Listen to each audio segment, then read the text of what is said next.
Seja bem-vindo, seja bem-vinda a mais um webinar da EduBricks. Hoje a gente vai falar sobre como prever o churn através de métricas de comportamento dos clientes.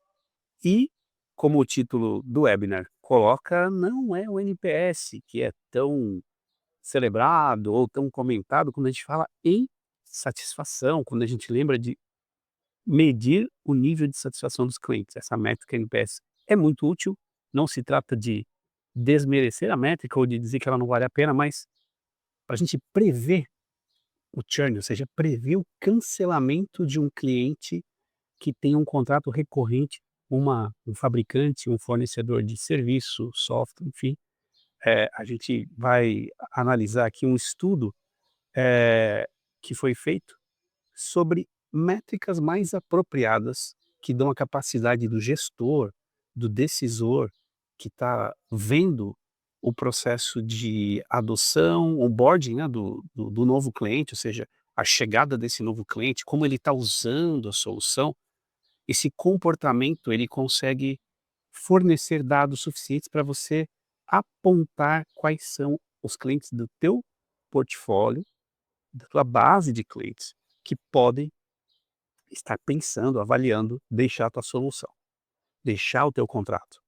E a gente vai mostrar isso, eh, além de falar sobre esse assunto, a gente preparou um estudo, que eu estou mostrando aqui na tela, pequenininho ainda, mas, a gente vai andar por ele durante toda a nossa apresentação e também está disponível no comentário, se você, der uma olhada no YouTube, você vai ver que o link já está lá no LinkedIn, eu acredito que já está também, se você estiver assistindo pelo LinkedIn, e você pode comentar a qualquer momento, você pode comentar: "Olha, tô lendo o estudo aqui, não concordo com isso, não concordo com aquilo", ele vai ficar online para você, né. Vou mostrar aqui rapidamente aqui o sumário, né, então a gente cada slide que eu estou falando é sobre um pedaço desse estudo aqui.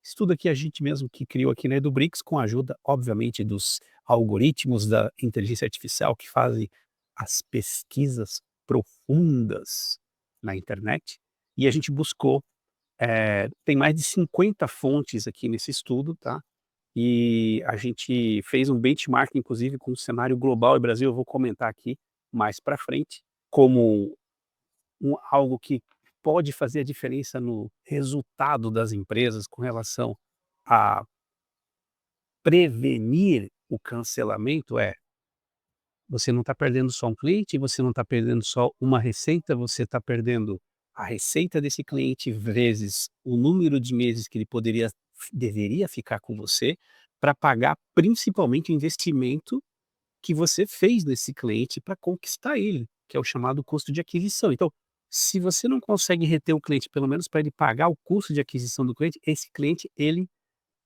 está ofendendo, é um ofensor da lucratividade da sua empresa. É muito crítico você ter um cuidado extra do customer success aí, do sucesso do cliente, do suporte, qualquer que seja o nome da área. Principalmente naquele número de meses que você sabe que é necessário o teu cliente permanecer ativo, para ele pagar no mínimo o investimento que você fez para adquirir aquela conta. Investimento em marketing, investimento no processo comercial, o investimento às vezes de onboarding que as empresas fazem. Algumas empresas cobram uma parte do custo de onboarding dos clientes, algumas empresas conseguem até rentabilizar o onboarding, cobrar realmente um valor que já está inserida ali uma margem de contribuição que pode gerar lucro, mas a maior parte hoje dos softwares, eles estão lutando para serem o mais, fáceis de implantar, o mais barato de implantar possível, para que justamente consigam atrair, o maior número de clientes possível. E é por isso que durante a nossa apresentação aqui, a gente vai mostrar qual é o medidor que você tem que olhar para que você evite a decepção aqui, a girafinha chorando aqui, porque mesmo ela com toda a altura dela, né, olhando por cima da floresta, às vezes ela não conseguiu descobrir como agir antes do cancelamento.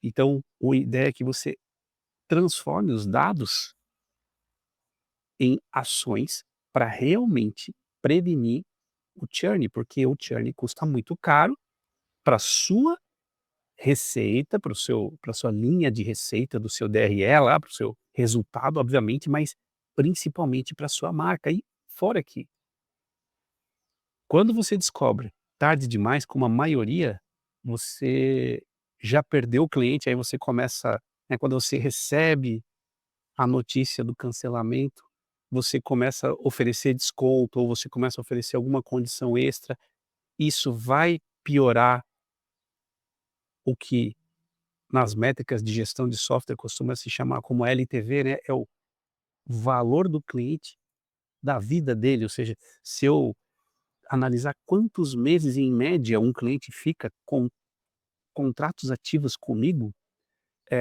eu consigo ter um valor médio de LTV, Long Time Value, ou seja, um cliente que paga R$ 1.000 por mês, que é o ticket médio que eu costumo vender, fica geralmente 36 meses com a minha empresa. E depois ele tende a procurar outras soluções, porque o processo dele amadurece, ele vai procurar outro software mais robusto ou, ele já resolveu o projeto dele, meu software resolve um problema específico, esse problema geralmente termina e não tem mais sentido o cara continuar comigo. Estou criando um cenário hipotético aqui.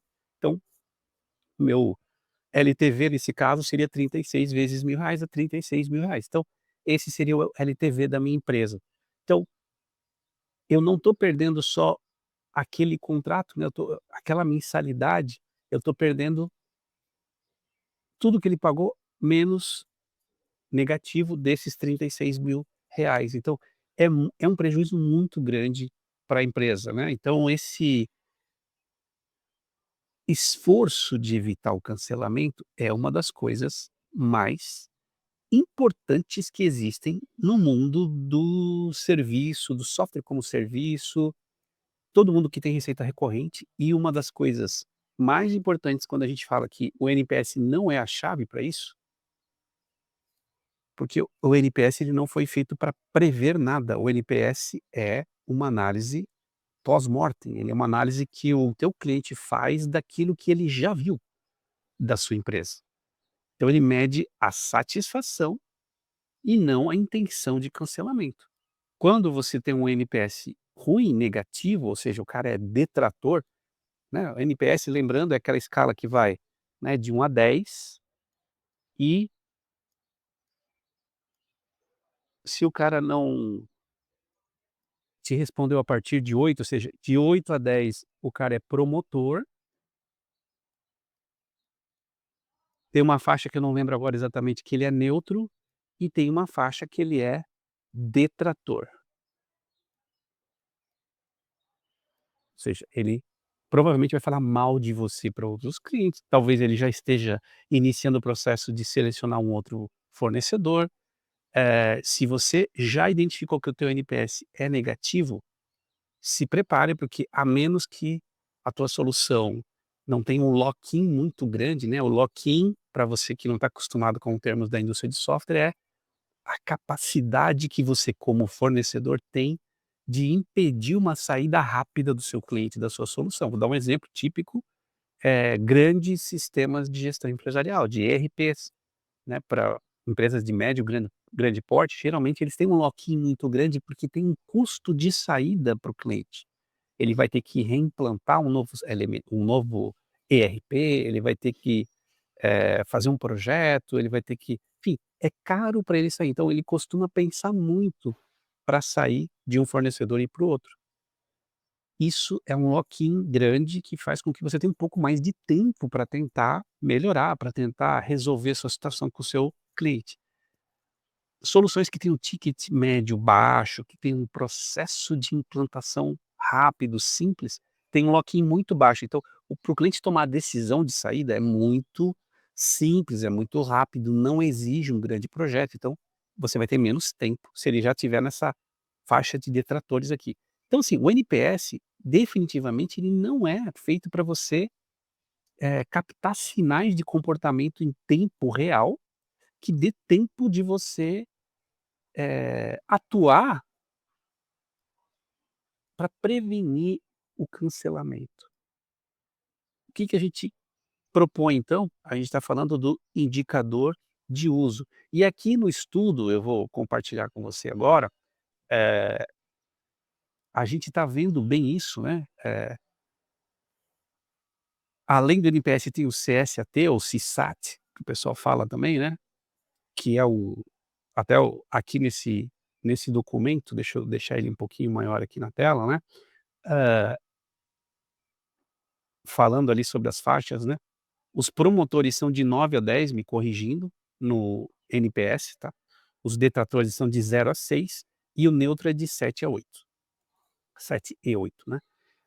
A pontuação final é a porcentagem de promotores menos a de detratores. O CSAT, no outro lado, mede a satisfação do cliente como uma interação ou transação específica. É aquele as estrelinhas lá no ticket de suporte, né, as mãozinhas que você pode colocar lá, eh, no final de um processo de onboarding, em qualquer atendimento. Então, aquilo que os bancos geralmente fazem, empresas de software também, com certeza, tem feito muito isso dentro das próprias plataformas de gestão de tickets, já existem essas funcionalidades de você colocar em cada chamado ali um link para o teu usuário já, dar a nota daquele atendimento específico. Isso vai compondo um CSAT, né. E aí é calculado com a percentagem de clientes que declaram satisfeitos ou muito satisfeitos numa escala. O problema é que essas 2 abordagens estão vendo o passado, o que que já aconteceu. Então são indicadores reativos, tá. A diferença crucial é você prever o comportamento. E aqui o indicador de uso é a chave, né, é isso que a gente está, falando aqui. Os clientes que usam menos, cancelam mais, e o que você pode identificar é o comportamento da queda de uso. Você pode identificar, por exemplo, um novo cliente que está começando a usar o seu produto agora, a investigação, o acompanhamento dos primeiros 90 dias é fundamental para você prever se esse cara tem tendência de não continuar sendo cliente. Então, é muito importante que você pense em adotar indicadores que meçam, eh, o volume de uso. Que indicadores poderiam ser? Aqui no nosso estudo a gente está trazendo no detalhe. Usuário ativo diário, usuário ativo mensal, né, que é o Daily Active User, Monthly Active User, ou seja, você pegar se você é um SaaS, uma empresa que vende software como serviço, e você tem, na sua base ali todos os clientes que estão usando a sua ferramenta, você consegue ter esses indicadores muito na mão, para você saber qual é o nível de adoção a partir do número de usuários que estão ativos diariamente e mensalmente. O número de logins você vai ter na mão, o tempo médio de sessão, quanto maior, mais engajado, mais dependente da solução. Outras métricas de adoção, né, de funcionalidade. O que que é isso? É você identificar no seu produto quais são as funcionalidades-chave e você começar a metrificar quanto que eles estão usando dessas funcionalidades-chave. Você pode metrificar o número de usos, o número de vezes que elas estão sendo usadas e também quanto tempo eles estão levando até começarem a usar essas funcionalidades-chave do seu produto. Isso é especialmente importante para aquele novo cliente que está fazendo o onboarding. Existe um tempo para ele aprender a sua solução, começar a adotar e chegar nessa funcionalidade-chave. Esse é o tempo para adoção.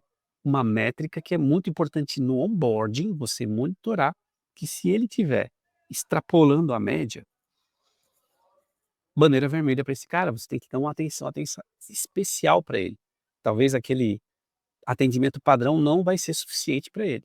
Você também tem as métricas de profundidade e amplitude de uso. Já é um nível um pouco mais avançado, que é a intensidade com que o teu usuário está usando alguma funcionalidade específica. Ele está só na superfície ou ele está realmente explorando todos os recursos, todas as opções daquela funcionalidade. Isso exige, obviamente, um monitoramento, né, um log de auditoria mais sofisticado na tua solução, para você conseguir identificar esses pontos, essas funções específicas e metrificá-las.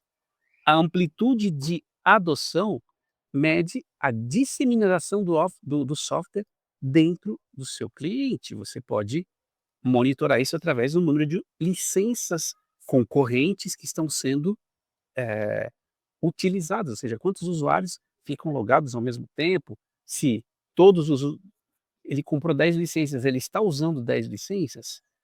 Está usando as 10 licenças ao mesmo tempo? Ou durante a semana, ou durante o dia? Enfim, você tem como metrificar esse indicador aqui também de uma forma simples pelo teu software, pelo acesso ao software, e você também pode cruzar tudo isso com um comportamento no suporte. Ele está abrindo muito ticket, ele está abrindo muito ticket eh, de alta severidade, ou seja, coisas que são graves.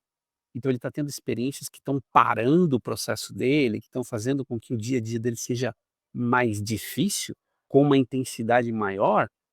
Isso pode fazer com que ele também esteja procurando, já inicia a procura de uma alternativa, porque, poxa, está dando muita dúvida, está dando muito suporte aqui, eu vou procurar uma solução mais simples, um software que dê menos bug. Então, os dados, eles não mentem, tá. Aqui, vou falar um pouco que nosso estudo, a gente está explicando um pouco da correlação de uso com o churn, tem evidências que mostram isso. Quem usa mais tem menos chance de dar churn, isso é óbvio, mas os estudos provam isso estatisticamente.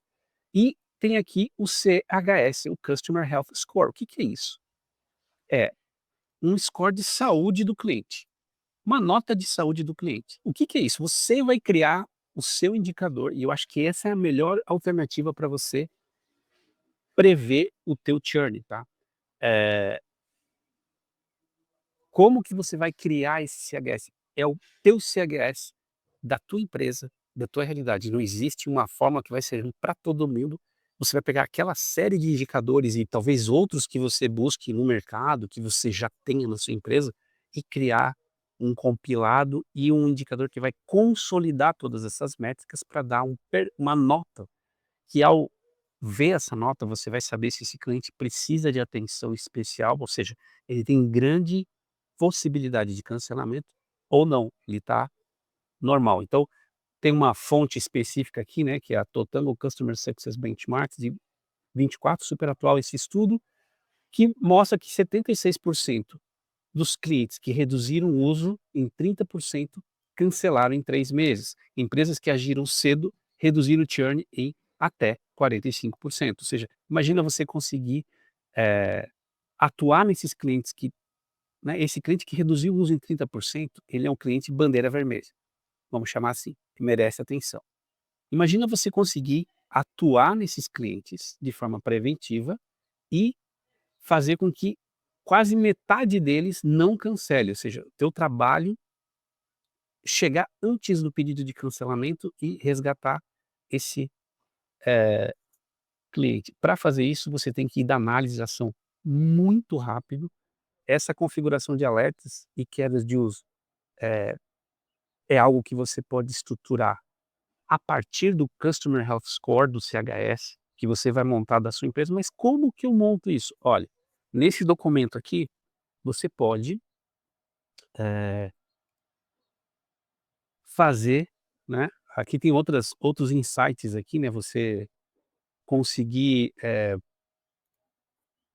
trazer inclusive até o Customer Health Score como uma ferramenta que vai o indicador que pode te dizer até aonde que você pode vender mais, tá. Então aquele cliente que está adotando mais a ferramenta, ele é o contrário, ele não está, não é bandeira vermelha, é uma bandeira verde, que é uma oportunidade de upselling. Talvez esse cara possa estar precisando de mais licenças, de mais módulos e assim por diante. Mas como que eu crio esse Customer Health Score? Então, você pode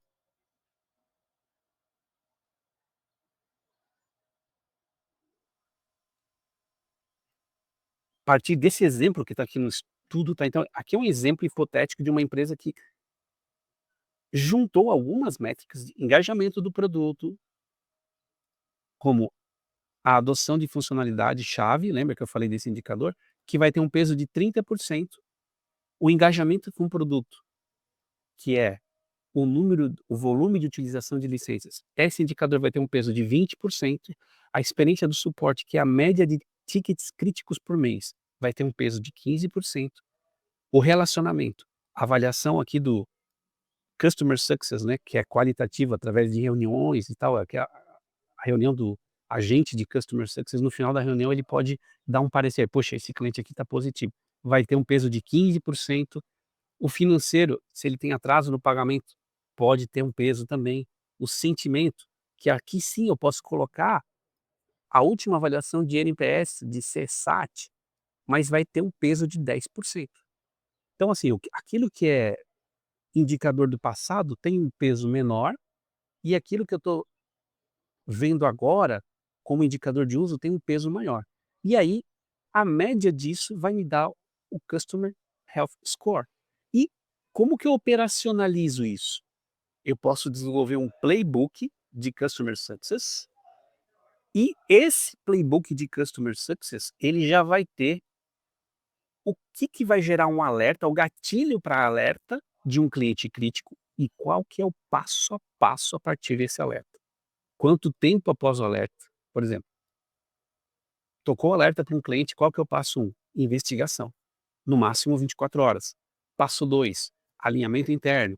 Passo 3, gente, isso aqui é uma sugestão só para você vir aqui copiar o documento e pensar em como você pode criar o seu Customer Health Score, que é o melhor indicador, é uma métrica que pode te ajudar a identificar quem é bandeira vermelha, ou seja, quem precisa de ajuda urgente. E esse playbook, essa sugestão de passo a passo, pode já criar um protocolo dentro da sua empresa para você ir da análise e ação muito rápido para intervir antes que seja tarde. E o teu indicador não chegar lá no, né, antes do cliente chegar aqui no final do acabar a gasolina dele, né, da tua relação com ele, você ter tempo de agir. E aí você pode inclusive fazer aquilo que eu falei da bandeira azul, transformar esses dados em crescimento, porque além de você prevenir o churn, você vai ter oportunidade de aumentar a receita. Ter aquele grupo de clientes, com Customer Health Score, que está na faixa de perigo, né, de faixa vermelha, digamos assim, de risco de perda, você vai ter aquele grupo de clientes que está no outro extremo, que está aumentando o uso, está com baixo número de tickets críticos, está satisfeito, está com NPS positivo. Então, assim, esses clientes têm que ser abordados para fazer upsell, cross-sell, ou seja, oferecer mais licença, oferecer módulos adicionais, oferecer soluções complementares, soluções de parceiros, porque esse cara está satisfeito e está aumentando o uso. Você não pode deixar isso ficar sem atendimento, sem lidar com essa oportunidade. Então, esse dado, né, essa forma de medir e esse protocolo vão te ajudar a ter uma ação proativa, tanto para os teus clientes que estão passando por situações críticas, situações, entre aspas, de perigo, né, mas também vai te ajudar a gerar mais receita de upsell, de cross-sell naqueles clientes que estão estáveis, que estão satisfeitos e que talvez estejam esperando um contato seu aí para aumentar a adoção, amplificar a adoção.